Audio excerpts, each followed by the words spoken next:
روس کے دریائے اردن میں کرسچینیا کی رسم ادا کی گئی، جس میں روسی صدر ولادیمیر پوٹن سمیت آرتھوڈاکس مسیح نے مذہبی جوش و خروش سے شرکت کی۔ تفصیلات ماسکو سے شاہد گھمن کی رپورٹ میں۔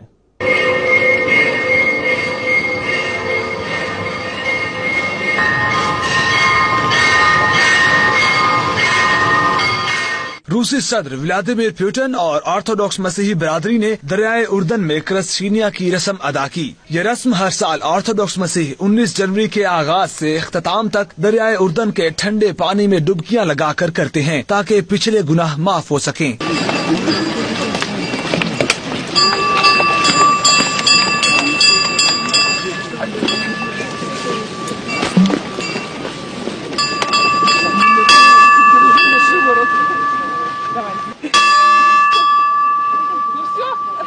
یہ اس عمل کی سالانہ یاد ہے جب حضرت یحییٰ علیہ السلام نے حضرت عیسیٰ علیہ السلام کو دریائے اردن کے پانی میں 3 ڈبکیاں دلا کے بپتسمہ دیا تھا۔ یہ ہر بچے کو عیسائی بنانے کے لیے گرجا گھروں میں کیا جاتا ہے۔ کیمرہ ٹیم کے ساتھ شاہد گھمن، 92 نیوز روس۔